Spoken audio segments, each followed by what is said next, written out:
very promising yung mga reviews niya, no? Tapos yung mga nagre-review talaga is hindi talaga ganun kaputian prior to using the product. Lumiwanag talaga sila after consistently using this soap. Kaya Keisha White from Skin Naturals. This is the Milky Gluta White Premium Soap.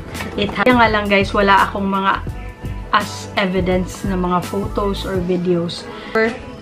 This is an honest review kasi itong box na to binili ko from my personal money.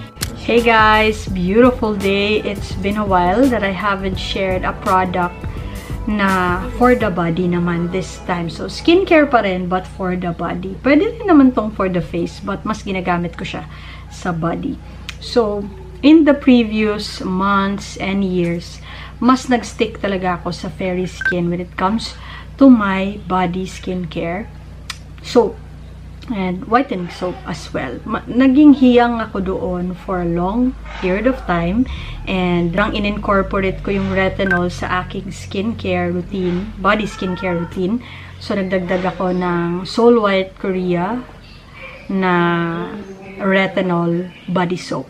Now, this time, I found a brand on TikTok na palaging dumadaan sa aking FYP, kaya napabili ako, and very promising yung mga reviews niya, no? Tapos yung mga nagre-review talaga is hindi talaga ganun kaputian prior to using the product. Lumiwanag talaga sila after consistently using this soap. Kaya naman, bumili ako ng 3 piraso.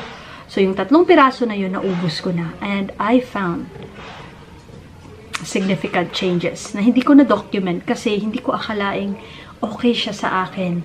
Now, dumating na, I have this box. So, meron akong 10 pieces of Keisha White from Skin Naturals. This is the Milky Gluta White Premium Soap. It has 10 times extreme whitening, scar fading, and dark spot lightener. So, bakit ako napabili?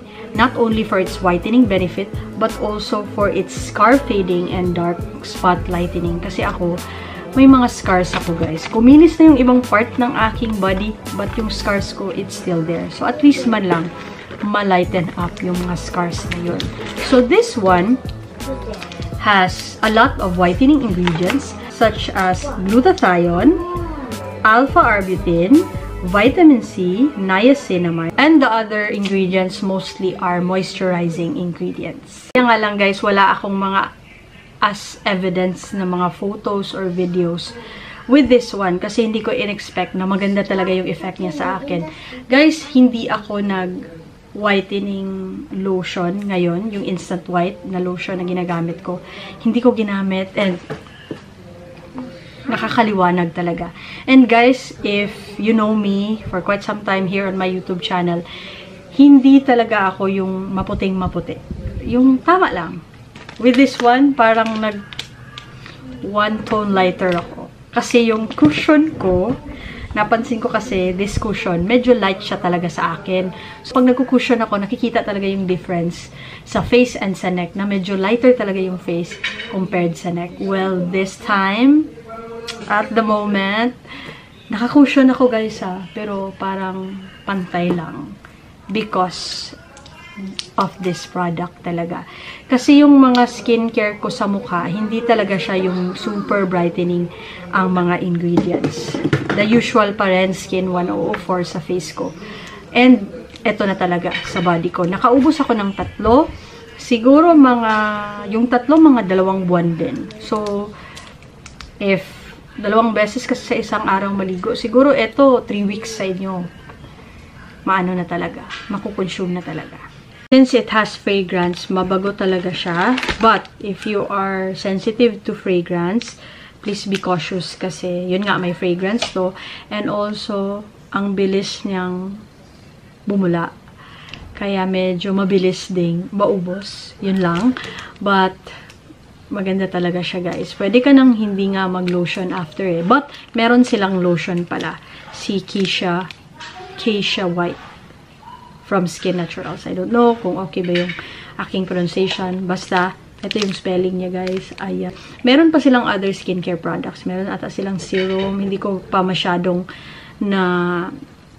chismisan yung page nila. Basta, meron silang other products, but eto yung na tripan kong itry. Kaya, meron akong 10 pieces. So, medyo matagal-tagal itong maubos. Ganyan ako, guys. Pag nagustuhan ko talaga, medyo dinadamihan ko talaga ng bili.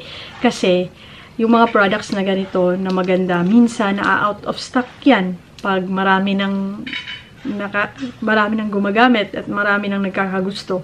So, mahirap nang maubusan. So, that's it, guys. I'm sorry. This is not the usual na wala akong as evidence ng mga photos and video. Wala akong before and after. But, yeah, it works for me. And if you want to try something na mabango, whitening, moisturizing, na hindi rin naman ganun kamahal. And also, safe to use because this is paraben-free, cruelty-free, and hydroquinone-free. So, check out their social media pages pala. Meron silang Facebook, Instagram, and TikTok at Keisha White PH. Then, yeah. Yes, link in the yellow basket if you're watching this on TikTok, and in the description box if you're watching this on YT. Bye! Subscribe if you haven't yet. Rest assured, this is an honest review kasi itong box na to binili ko from my personal money. Hindi siya pinadala sa akin. Hindi rin to paid partnership. Ganda, guys.